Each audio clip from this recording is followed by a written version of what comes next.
안녕하십니까. 신의 한수의 신혜식입니다. 하루 종일 손혜원 그리고 서영교 때문에 난리가 아닙니다. 민주당 두 여성 국회의원 때문에 대한민국이 지금 발칵 뒤집혔습니다. 이와 관련된 소식 진성호 자유한국당 국회의원 모셨습니다. 안녕하십니까. 안녕하십니까. 이거 말이죠. 너무 심했어요. 이 갑질 적폐 대왕들입니다. 그러니까 대왕이라고 해요. 대여왕들. 기사 제목이 그렇습니다. 지금 뭐 손혜원이 뭐 밀고 뭐 서영교가 끌고 뭐 이런 제목들이 막 나오는데, 근데 문제는 손혜원은 손혜원과 별도로 이야기하지만 이 서영교는 조금 더 죄질이 안 좋다고 보여지는 것은, 자, 그동안에 문재인 정권의 인사들이 얼마나 박근혜 정권의 인사를 탄압했습니까? 그 중에 하나가 법원 사법부 농단 때문입니다. 그래서 박근혜 정권의 장관 뭐 등등, 김춘 실장 뭐 대법관 등등이 어쨌든 서로 주고받고 하면서 법원의 판결을 갖다가 그 거래를 했다는 이런 비판을 하지 않았습니까? 그런데 이번에 보니까 서영교, 전병헌 이름이 줄줄이 나와요. 야, 그리고요, 이걸 보면 정말 이 서영교에는 죄질이 아주 나쁘다는 생각이 듭니다. 자, 그럼 그 내용을 제가 소개 좀 해드리겠습니다. 이 법원에 파견 중이는 판사가 있습니다. 부장 판사가 있는데, 서영교 의원이 2015년 이 판사를 자기 방으로 부릅니다. 왜 불렀느냐? 형사재판을 받고 있던 지인의 아들, 아마 뭐 지역구에 뭐 있는 사람의 아들 같습니다. 이모 씨를 선체해달라고 부탁한 겁니다. 그런데 자, 이 지인이라는 사람은 누구냐 그러면 총선 때 서영교의 연락사무소장 등으로 일했던 인물입니다.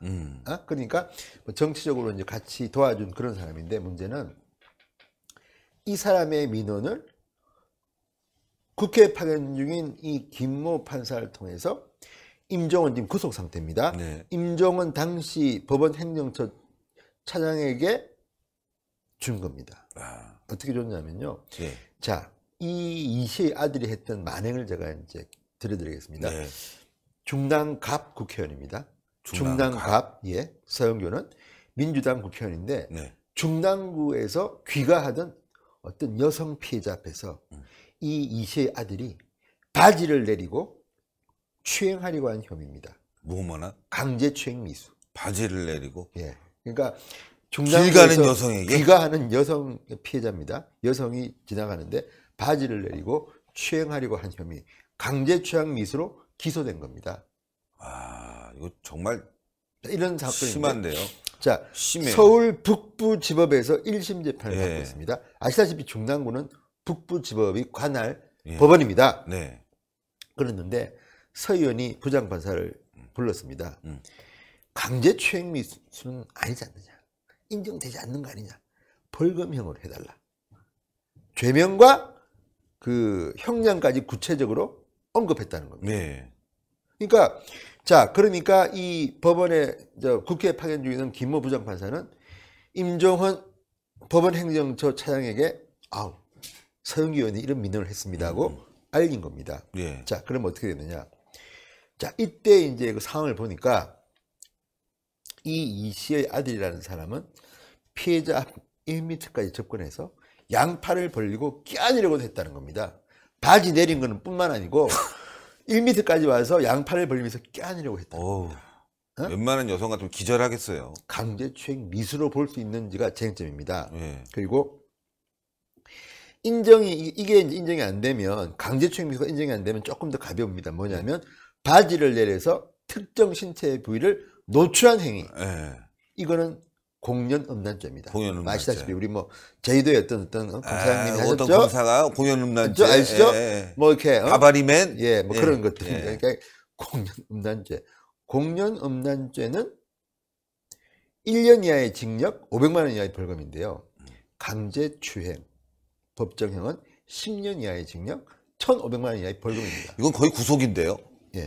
차이가 많이 나죠. 근데 물론 이제 강제추행이 아니라 강제추행 미수인데, 어쨌든 강제추행 미수를 적용하느냐, 공연 음란죄를 적용하느냐 또는 형량이 아예 뭐 벌금형으로 해달라고 했으니까 네. 형량을 구속이냐 벌금형이냐 형량과 죄목이 다른 겁니다.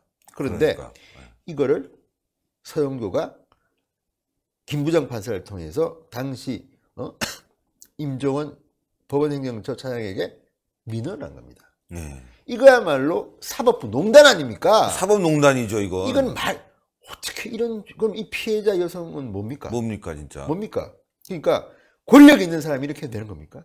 이야, 이건 엄청나게 심한 건데요. 자, 그래서 검찰은 김 부장판사가 이런 서의원의 정탁을 곧바로 임 전 차장에게 보고하고 이 민원은 당시 서울 북부지법 원장을 거쳐서 2시재판을 받은 박모 판사에게 그대로 전달된 정황이 파악됐다는 겁니다.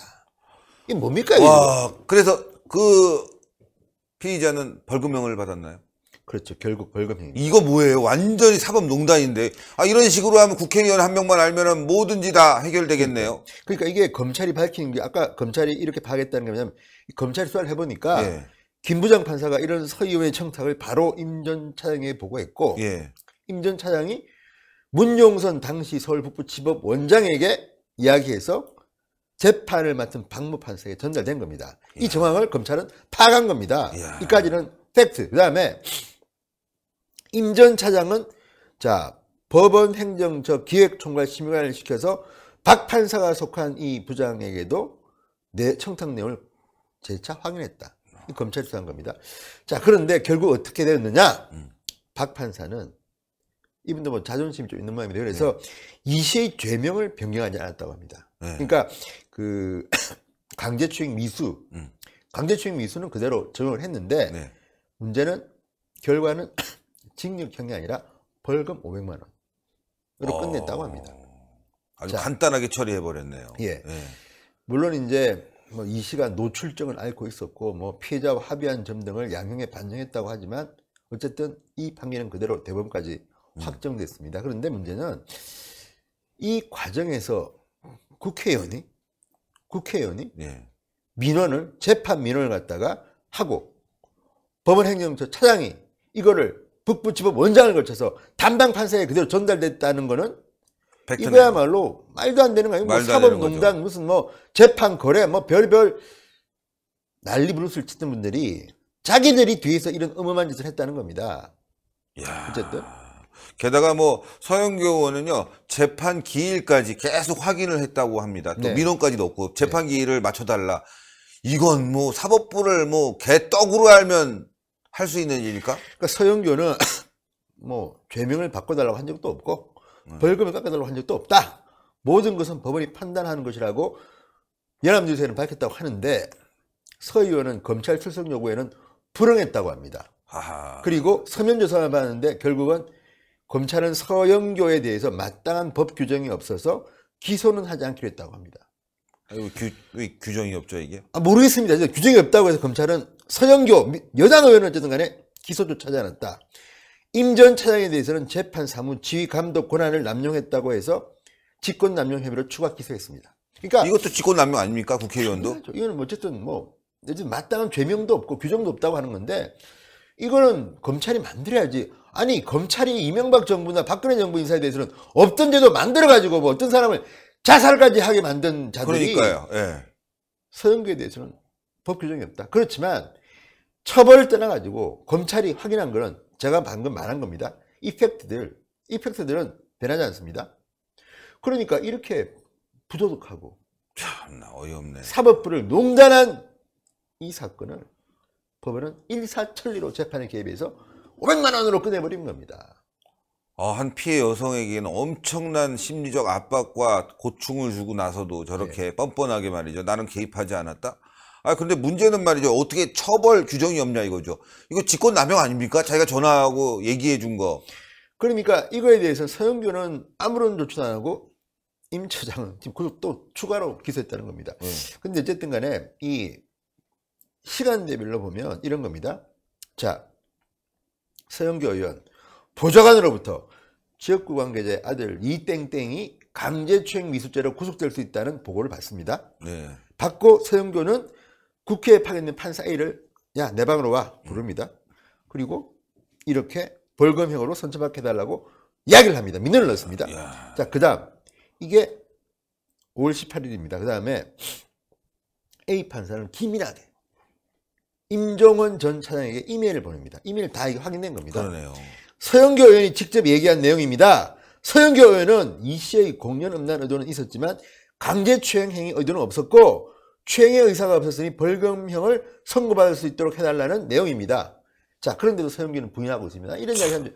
그럼 서영교가 이 A 판사한테 얘기 안 했다면 이 A 판사는 미치지 않고서 이런 이메일을 왜 보냅니까? 임종원 차장에게. 그리고 이 A 판사가 중랑구에서 성추행한 그 이모 씨를 어떻게 합니까? 참. 말이 안 되는 거 아닙니까? 이 서영교 의원은 과거에도 말이죠. 문제가 많았죠. 그 딸 예. 인턴 취직시켜가지고 자기 그래서 가족들. 당에서 출당된 사람입니다. 예. 그런데 슬그머니 또 무속 있다가 또 당에 들어와서 지금 또 뭐 당직도 맡고 있고 지금 뭐 이게 민주당은 저는 제가 볼 때는 도덕적인 기준도 없고 뭐 엉망진창이다 지금. 아니 자기 딸 갖다 인턴 직원으로 놓고 월급 주고 말이죠. 이건 뭐 말도 안 되는 거 아닙니까? 그래 젊은이들이 부글부글 하니까 예. 공정하지 못한 민주당 비판하니까 나가버린 거 아닙니까? 예. 그래서 다시 또 들어왔습니다. 슬그머니. 대선 때니까 아무래도 그때는 표가 깎여먹을까봐 네. 내보냈다가 다시 대선 끝나니까 받아들이고 이건 진짜 민주당이 도덕적으로 정말 너무 악질들 아닙니까? 저질들. 예. 자, 또 이제 정리합니다. 예. 이메일을 받고 임종원 전 차장은 네. 직접 해당 사건 내용을 검색해 봅니다. 그리고 선고가 사흘밖에 남지 않았네.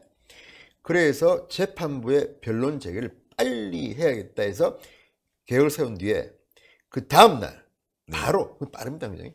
바로 임종원 전 차장은 오전에 북부지방법원장에게 전화를 겁니다. 서영교 의원이 이모 씨에 대한 벌금형 선처를 요청했는데 선고가 이제 이틀밖에 남지 않았으니 빨리 뭐 기일 연기를 신청하면 받아주도록 담당 재판부에 전달해달라. 아니, 자 이렇게 말하면요, 임종원 전 차장이 법원 행정처에서 이렇게 이야기하면 이 북부지방법원장은 자기 승진도 있고 뭐 등등 해서 해야지요. 바로 이 사람은 이 말을 듣고 그리고 이제 또 따로 이와 별도로 이 기획총괄 심의관에게 전화해서 서영교 의원 요청 내용이 재판에 반영되도록 담당 판사에게 전달하라. 또 이제 전달합니다. 그래서 북부지법은 어떻게 됐느냐. 법원장이 전화를 받은 적시 담당 판사를 법원장실로 부릅니다. 네. 법사위 위원인 서영교가 자기 지역구에 아는 사람에 대한 성범죄 사건이 있는데 자, 내가 이런 걸 막아줘야 되는데 그러지 못해 미안하다. 변론 제기 신청을 할 거라고 하는데 사유가 되는지 한번 살펴봐야 달라. 뭐 그 압박입니다. 압박. 그리고 이 판사는 자 법원장에게 변론 제기 신청서 등이 접수됐으니 재개 사유가 없어 예정된 날에 선고를 하겠다. 그러고 났는데 어쨌든 500만 원에 찬다고 판결을 내린 겁니다. 자, 이 과정을 쭉 보면 일사천리로 네. 법사위원입니다. 법사위원. 그러니까 판사나 검사에 대해서는 영향력을 미칠 수 있는 위치에 있습니다. 요구를 받고 이렇게 일사천리로 법원 행정처가 끼어가지고 500만 원 벌금을 했다는 의혹입니다. 그리고 이 내용들은 사실상 검찰이 이메일과 검토 보고서를 증거로 확보했다는 겁니다. 네. 물증이 있는 겁니다. 이거는. 아, 근데 어떻게 이게 관련 복귀가 없어서 처벌이 안 됩니까? 그럼 앞으로 법사위원들은 관련 복귀 없으니까 지역에서 민원 들어오면 당신 강간했어? 그거 빨리 부르셔 판사. 강간인데 말이죠. 이거 벌금형으로 해야 되겠어. 이렇게 해야 되는 거 아닙니까? 법규가 없으니까 막 하면 되잖아요. 그러니까 법사위원들은. 뭐 어쨌든 법사위에 있는 국회의원들은 그러면 뭐 자기들이 뭐 법원 해결사입니까? 뭐 돈 받고도 하겠네요. 그러면. 그럼요. 돈 받고 해줄 수 있네. 진짜 이거는 정말 말도 안 되는 겁니다. 그러니까. 그런데 이 임 전 차장이 국회의원들의 민원을 해결해주면 상고법원, 그러니까 그 법원에 이제 수건사업인 상고법원을 가져 설치하는데 도움을 받겠다고 생각해서 여야 할 것 없이 이렇게 국회의원들의 민원을 받았는데 제가 볼 때는 가장 어쨌든 내용이 조금 수준이 떨어지는 게 서영교의 민원이고 전병헌도 있습니다. 전병헌도 이런 게 또 있습니다. 자, 전병헌 의원이 최근 개인 민원 때문에 법원에 먼저 연락했으니 그 민원이 해결되면 이를 매개로 해서 전병헌 의원을 접촉해서 상고법원 입법을 설득하겠다는 내용을 문건에 추가하라. 이게 뭡니까? 자기들의 어떤 민원 입법을 위해서 전병헌 의원의 또 이 민원을 받아주고 기록해라는 겁니다. 접촉해서. 그래서 전병헌이 민원을 합니다. 그러니까 이런 것들을 보면 도대체가 아니 민주당이 그러면서 무슨 뭐 사법농단을 이야기할 자격이 있습니까? 서영교를 어떻게 처리하는지를 우리 봐야 됩니다. 이제는. 그러니까 서영교, 전병현, 이군현, 노철래, 네. 뭐 전현직 국회의원 4명이 여야 것이 다 한 겁니다. 이거 진짜 문제인데요. 이거 완전히. 그러니까. 근데 그 중에서 서영교가 가장 이 문제가 좀 그러니까 화제네, 지금 화제. 언론에 다른 의원들 이름은 잘 안 나옵니다. 네. 뭐 다른 의원은 그러는데 서영교는 너무 심하다. 네. 지금 모든 서영교 아닙니까? 오늘 그래서 보니까 난형난제입니다. 네. 손혜원 서영교가 앞서거니 뒤서거니 그러니까요. 실시간 검색을 막 차지합니다. 그 서영교는 어쨌든 간에 지난번 그 딸 인턴 때문에 어쨌든 국민적인 밉상으로 된 건데 자숙해야죠. 또 지금 사법농단의 공동 정범이 되었어요 지금. 네. 근데 지금 내가 보기에 이 여당의 민주당의 제 생각입니다. 분위기를 보면 손혜원은 일단 품는 모양입니다. 사실 확인 때까지는 좀 지켜보자. 왜? 손혜원에 대해서 일단 민주당 문체위 간사라도 날리자고 했는데 그것도 당분 갖고 있어라. 보자고 하는데 서영교는 이건 너무 세다. 뭐 이런 이야기가 좀 나온다고 합니다. 네. 오히려 왜냐하면 이게 민주당 내부에서도 이제 이런 일이 벌어지면 거기도 뭐 공당인데 네. 윤리위원회 같은 게 있지 않겠습니까? 그렇죠. 회부하고 상황에 따라서는 출당시킬 수도 있고 네. 당원권 정지도 할 수 있고 한데 이 서영교는 또 전과자 아닙니까? 한번 그렇죠. 출당된 그렇죠. 당을 떠날 수 있는 그런 전과가 있는데 다시 올라온 겁니다. 근데 이제 문제는 두 명 다 뭐 사실 무근이라고 하지만 서영교는 그렇게 말할 수 없는 게 검찰 조사 물증이 다 나와 있는 물증이 다 나왔죠. 그런데 이메일 뭐 주고받은 게 다 그러니까 있는데. 다 있고 뭐 문건도 있고. 예. 제가 그러면 어떻게 이 사람들이 중랑구에서 뭐 바지 내리고 이걸 어떻게 알아서 그걸 갖다가 민원을 합니까? 그러니까요. 미치지 않고서요. 그런데 어쨌든 참나, 간에 이거. 자 이해찬 대표가 당 사무처에 상황과를 지시했는데 어쨌든 묘한 기류가 감돈다고 합니다. 서 의원은 검찰이 작성한 공소장에 구체적인 팩트들이 쫙 나오지 않습니까? 제가 지금 말한 거 아닙니까? 네. 그렇다면 아무리 민주당이 낯이 두껍다 하더라도 이렇게 공개되는데 서영교를 놔둔다? 그럼 문 닫아야죠 뭐 이거. 아, 이거 범죄 집단도 아니고 말이죠. 네. 이거 너무한 거 아니에요. 진짜 서영교는 하는 게. 이거 저는 여성단체가 앞으로 어떻게 해야 될지도 좀 지켜볼 거예요. 이 여성단체 내일 당장 서영교 의원 사무실 앞에 가서 아니면 또 지역구에 가서 이거 항의해야 되고 성명서 나와야 되는 거 안 할 아닙니까? 거로 저는 봅니다. 저는 참, 뭐 단정적으로 안 할 예. 거로 보고요. 예. 두 번째 민주당 내에서도 한 중진 의원은 서영교에 대해서는 이렇게 얘기했답니다. 아니 뭐 권력 있는 사람들이 민원을 넣는다 하더라도 법원 재판까지 가는 경우는 굉장히 특수하다. 이번 건은 너무 세다. 너무 세다. 너무 세다. 민주당 의원조차도 이렇게 이야기했다는 걸 보면 야 이거는 아주 강한 조치를 영원히 출당시켜버렸다. 영원히 출당. 어쨌든 이 국회에서 의결해서 이런 사람들은 국회의원직을 박탈해야 되는 거 아닙니까? 그렇죠. 예. 가능합니다. 예. 아니 강용석. 그러니까 강용석 같은 경우. 예. 그러니까 이걸 보면 결국은 서영교가 했던 이것들은 그 전에도 그렇고 뭡니까 지금 이게 국민들 뭐 진짜 그러니까 국회의원들에 대해서 국민들의 호감이 없는 겁니다. 그러니까요. 이런 짓을. 근데 이렇게 해놓고 또 요즘 서영교는 TV에 너무 많이 나와요. 그 지난번에 문재인 대통령 그 맞아요. 뭐 그 사진 봤습니까? 그 영상 문재인 대통령이 뭐 원내 지도를 부르는데 보니까 뭐 옆에 옆에서. 서영교가 딱 옆에 앉아가지고 뭐 웃으면서 뭐 아우 정말 아휴, 보기 싫어. 진짜 난 싫어요. 보기 싫어. 근데 어쨌든 그러니 문재인 대통령 지지율도 뭐 잘 나오겠습니까? 어쨌든 이 서영교 이번 케이스는요 빼박입니다. 빼박. 빼박. 빼박인데 빼박이다. 어쨌든 정말 아유 뭐 솔직히 야당 입장에서는 나쁘지 않습니다만 아, 그래도 국민적 감정은 너무 기분 나빠요. 매를 예. 정말 이게 예. 뭡니까 이게 지금? 좀 짜증납니다. 오래 하고 싶지 않습니다. 그렇습니다. 네. 아이고, 감사합니다. 잘라. 고생하셨습니다. 잘라. 팍팍팍팍 잘라. 네. 고생하셨습니다. 네. 야, 이거 뭐 여성단체가 내일쯤 이거 성명 나오는지 한번 두고 보겠습니다. 예. 워마드는 움직일 것 같습니다. 워마드는 움직일 것 같은데 이거 문제 심각합니다. 뭐 여성단체건 뭐 아니면 워마드건 이걸 다 떠나서 말이죠. 이거 한 여성에 대한 그 성추행 혐의에 이를 갖고 재판에 갔는데 이걸 빼버렸다는 거 아니겠습니까?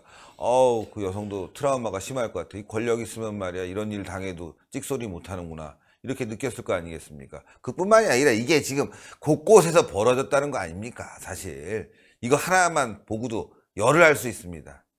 그런데 관련 처벌 법규가 없다? 정말 진짜 대한민국 맞습니까 이거? 예. 이명박 박근혜 정부에 대해서는 막 이잡듯이 뒤져서 다 구속시키고 나서 말이죠. 이거는 관련 법규가 없어서 그냥 놔둔다? 대한민국 아닙니다. 이거. 예, 큰일 났습니다. 자, 동그랗게 올라가는 구독 버튼 꼭 눌러주시고요. 추천 버튼 꼭 부탁드리겠습니다. 그리고 옳은소리, 옳은TV 구독 부탁드리겠습니다. 대단히 감사합니다. 고생하셨습니다.